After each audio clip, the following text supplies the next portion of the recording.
Amazon. I mean, it's so much more than just a website, isn't it? It's this global empire that has completely reshaped our world. But before all the drones, the massive data centers, and that magical one-click ordering, there was just an idea. And this idea, this incredibly powerful idea, it was hatched in a suburban garage, and it would go on to change business history forever.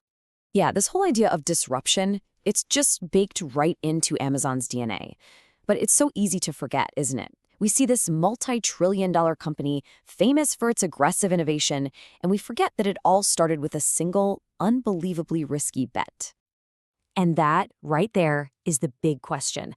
How does a company go from literally packing books on a garage floor to becoming a global behemoth that's a part of almost everything we do? Well, to figure that out, we've got to go all the way back to the beginning. All right, so the story kicks off in 1994, and you have to remember what the internet was like back then. It was this strange, new frontier, kind of like the digital Wild West. Most of us were just getting our heads around what email was, but one guy, Jeff Bezos, he saw something else entirely. He saw the blueprint for a revolution. And he didn't just, quit a comfortable Wall Street job. We're talking a very lucrative job. He left it all behind, packed up, and drove clear across the country to Bellevue, Washington. And why? He was chasing this one single, absolutely mind-boggling statistic he'd seen. Internet usage was growing by 2,300% a year. That's not a trend, folks. That's a tidal wave. And he was going to ride it. And here's the thing. This is maybe the most important part of the whole story. It was never really just about books. Books were just the Trojan horse, the perfect way to get in the door. The grand vision, even from that little garage, was to build the everything store, a single place online for anything and everything a customer could possibly want.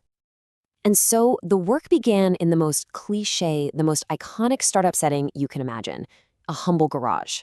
I know, it sounds like something out of a movie, but don't let that fool you. Every single decision made inside those four walls was intensely strategic. They were laying the groundwork for an empire. So why Bellevue, Washington, of all places? Well, this was no accident. The location was a total masterstroke of strategic planning. First, you had a huge pool of tech talent right there, thanks to Microsoft.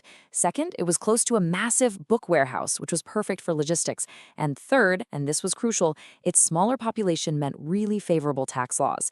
That gave this tiny new online retailer a massive price advantage right out of the gate. And starting with books? Just brilliant. I mean, why books? Well, think about it. They were the perfect product for this new world of e-commerce. You could offer millions of titles, a selection no physical store could ever dream of matching. Plus, they're easy to ship and they don't spoil. It was the perfect beachhead to start conquering the world of online retail. Here's a fun little tidbit for you. The company wasn't always called Amazon. The very first name was Cadabra, like abracadabra. That is until a lawyer misheard it as cadaver. Yeah, not a great look. So that prompted a pretty quick rebrand. Bezos picked Amazon because it sounded huge, just like the river. But another name he really liked was Relentless. In fact, go ahead and try typing relentless.com into your browser. You'll see where it takes you. So on July 16th, 1995, Amazon.com officially went live. It was open for business. And get this, in the very early days, they had a bell rigged up in the office that would ring every single time an order was placed. Within just a couple of weeks, that bell was ringing so often they actually had to turn it off. The floodgates were officially open. And the growth, it was just immediate and explosive. See, by getting rid of the limits of physical shelf space, Amazon could offer this seemingly infinite selection. Customers had never seen anything like it before, and they responded instantly. It wasn't long before Wall Street started to take notice too. The pace of their expansion was, relentless. Just 2 years after launching from a garage, Amazon went public. A year after that, they started selling music and videos. And by 1999, you could see that everything store vision really taking shape as they added toys, electronics, home improvement stuff, you name it. And the numbers really tell the story here. Just look at this revenue growth. They went from under $150 million in 1997 to over $2.7 billion just 3 years later. The retail world had never, ever seen a company scale that fast. But this whole get big fast strategy, it was a real double-edged sword. Amazon was burning through cash at an absolutely alarming rate. So when that dot-com bubble finally burst in the early 2000s, the company found itself right on the brink of collapse. And this was the huge paradox of early Amazon. On one hand, revenues were soaring, right? But on the other, the company was posting these staggering losses. We're talking over $1.4 billion in the year 2000 alone. Now, this was all by design. They were reinvesting every single penny back into growth. But when the market turned sour, investors panicked. A lot of people really thought Amazon was doomed. But it was right in this moment of crisis that Amazon made its most brilliant, most counterintuitive move ever. See, to handle its own massive growing website, the company had quietly built one of the world's best cloud computing platforms for itself. And then came the game-changing idea. What if we rented out all our extra capacity to other companies? And just like that, Amazon Web Services, AWS, was born. And that move right there, that was the pivot that changed everything.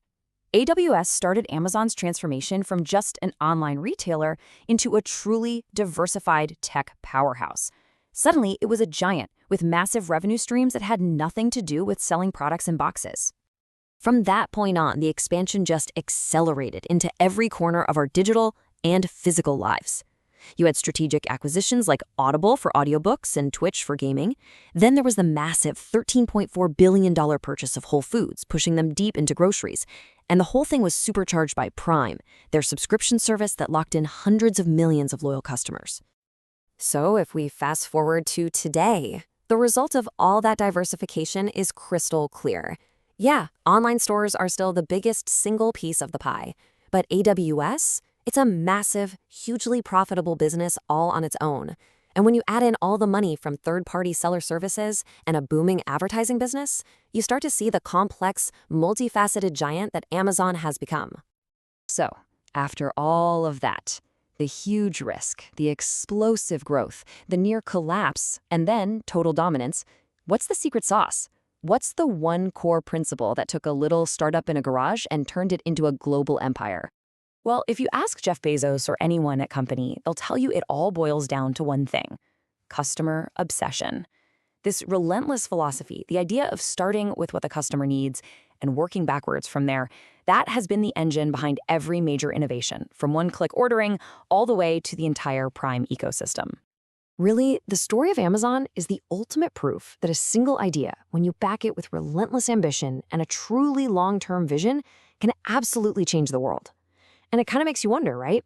What's the next idea, maybe being worked on in a garage right now, that's going to be the next one to change everything?